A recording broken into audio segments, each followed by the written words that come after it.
کہ آپ مطلب کیا چاہتے ہیں الیکشن سے پہلے معیشت ٹھیک ہو یا الیکشن کے بعد جو حکومت آئے جس کے پاس مینڈیٹ ہو وہ طویل المدت پالیسیاں لے کے چلے؟ ذرا وضاحت کیجیے گا، آپ کا سٹینس کیا ہے؟ دیکھیں جی، ہمارا سٹینس یہ ہے کہ پہلے معیشت کو ٹھیک کریں، اس کے بعد آپ الیکشنز کریں۔ ہم بالکل انٹرسٹڈ نہیں ہیں الیکشنز میں، کیونکہ جب تک پولیٹیکل سٹیبلٹی نہیں ہوگی تب تک آپ کے ملک کے اندر اکنامک سٹیبلٹی نہیں آئے گی۔ تو ہمیں سیاستدانوں نے ہمیں ہاکی کا بال سمجھا ہوا ہے، کبھی سمیع اللہ سے کلیم اللہ پہ لے جاتے ہیں اور کبھی کلیم اللہ سے سلیم اللہ پہ لے جاتے ہیں۔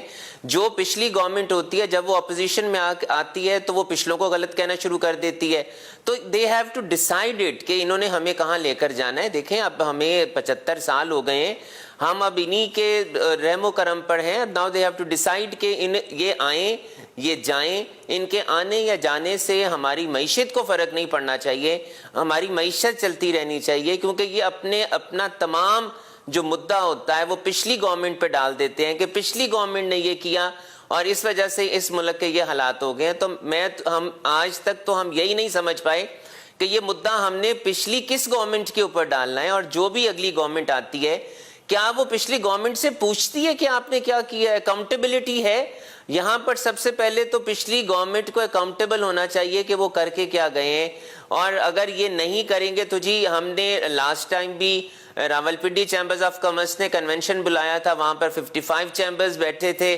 اور ہم نے وہاں پر متفقہ طور پہ یہ فیصلہ کیا تھا کہ ہم الیکشنز میں نہیں جائیں گے اگر یہ چارٹر آف اکانومی سائن نہیں کریں گے، وی ول بائیکاٹ دا الیکشنز۔ اور اگر یہ الیکشن کی مہم چلائیں گے تو ہم اس بات کی مہم چلائیں گے، تمام بزنس کمیونٹی، تمام تاجر لوگ، کہ ہم جب تک آپ چارٹر آف اکانومی کو سائن نہیں کریں گے ہم الیکشنز کے لیے نہیں جائیں گے۔ جی لیکن آکاش صاحب، آپ بہتر سمجھتے ہیں کہ اب ایک صورتحال بن چکی ہے، کیا ہونا چاہیے وہ اپنی جگہ پر، لیکن کیا ہو رہا ہے اس کے اوپر سے بھی ہم نظر نہیں اٹھا سکتے۔ 2 اسمبلیاں ڈیزالو ہو چکی ہیں، وہاں پر کیئر ٹیکر لگے ہوئے ہیں، عدالت میں انتخابات کے عمل کے اوپر پٹیشنز جا چکی ہیں۔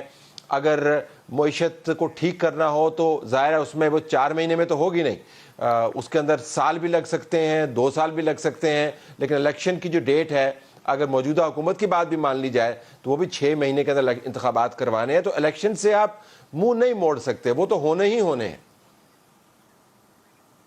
دیکھیں ہم الیکشن سے تو منہ موڑ ہی نہیں رہے، ہم تو یہ کہہ رہے ہیں آپ پرسوں الیکشنز کرا لیں، ہمیں اس بات پہ کوئی اعتراض نہیں ہے کہ آپ الیکشنز نہ کرائیں۔ ہم یہ کہہ رہے ہیں کہ اگر آپ مساق جمہوریت کر سکتے ہیں تو مساق معیشت آپ کیوں نہیں کر سکتے؟ آپ لوگوں کو اب ہمارا سوچنا ہوگا، ہم اب اس طرح سے نہیں چل سکتے۔ ہم نے یہ بالکل نہیں کہا کہ ہم آپ کو الیکشنز نہیں کرنے دیں گے، ہم تو یہ کہہ رہے ہیں کہ پہلے آپ چارٹر آف اکانومی کو سائن کریں، آپ تمام پولیٹیکل پارٹیز ایک پیج کے اوپر بیٹھیں، جب آپ ایک پیج کے اوپر بیٹھ جاتے ہیں آپ کل سائن کر لیں، ہم آپ پرسوں الیکشنز کروا لیں۔ آپ جب یہ کہتے ہیں کہ ساری پارٹیز اکٹھی بیٹھیں، ایک پیج پہ بیٹھیں، مساق معیشت کریں، تو آپ ایک ایسی ڈیمانڈ کر رہے ہیں جو کہ آپ کو پتہ ہے نہیں ہونے والی۔ You know this will not happen۔ تو مجھے یہ بتائیں، پھر ہمیں یہ بھی تو پتہ ہے کہ آپ نے ڈیفالٹ کرنا ہے، کیا ہم اس بات کے لیے تیار ہیں کہ ہم سری لنکا جیسے اپنے حالات کرنا چاہتے ہیں؟ کیا ہم یہ چاہتے ہیں کہ اس وقت اگر 350 روپے کا $1 ہے تو ہم 500 روپے کا $1 چاہتے ہیں؟ کیا ہم یہ چاہتے ہیں کہ ہماری جتنی انڈسٹری رہ گئی ہے وہ بھی بند ہو جائے؟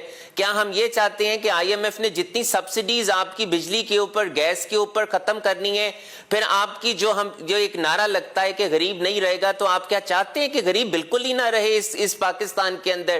آپ کیا چاہتے ہیں کہ آپ کے یہاں پر سکول، کالجز اور تمام چیزیں بند ہو جائیں؟ آپ کیا چاہتے ہیں؟ آپ آج 75 سالوں میں واٹر ریزروائرز اور آپ ڈیمز کی طرف تو جا نہیں سکے۔ آپ $25 بلین کی امپورٹ کرتے ہیں فیول کی۔ دیکھیں کہیں سے تو ہمیں سٹارٹ لینا ہے، ہم چاہتے کیا ہے کرنا؟ آپ یہی چاہتے ہیں کہ صرف باریاں لگی رہیں، ایک 5 سال کے لیے گورنمنٹ آ جائے، پھر 5 سال کے لیے گورنمنٹ آ جائے، اور پھر 5 سال کے لیے گورنمنٹ آ جائے۔ مجھے یہ بتائیں کہ چلیں گے کیسے؟ ابھی 9th ریویو آپ کا چل رہا ہے IMF کے ساتھ، FATF کی آپ گرے لسٹ سے باہر نکلے ہیں، آپ کیوں نہیں کرتے کوئی ایسا اقدام؟ آپ کے کے ڈالر ریزروز جو ہیں وہ آپ کے بالکل نیچے گر گئے ہیں. آپ کیوں نہیں دیتے ایسی اسکیم کی ڈیکلیریشن کیوں نہیں دیتے کہ ایسے فورن ریزروز جو پاکستان میں پڑے ہیں اور وہ ڈکلیئرڈ نہیں ہے, کیوں نہیں اس کو ڈکلیئرڈ کنسیڈر کی گورنمنٹ کیوں نہیں لے لیتی, اور گورنمنٹ کیوں نہیں کہتی کہ 2 سے 3 سال کے لیے ہمارے پاس رکھیں, ہم اس کو ڈکلیئر کنسیڈر کریں گے. دس از دا رائٹ ٹائم کہ آپ کی ایسی تمام کیپٹلز, آپ کے تمام ایسٹس, آپ کی تمام پراپرٹیز جو آپ کی ٹیکس نیٹ کے اندر نہیں ہے, آپ کو اسے موقع دینا ہوگا کہ وہ آپ کا گرے اکانومی سے نکل کے وائٹ اکانومی کے اندر آئے.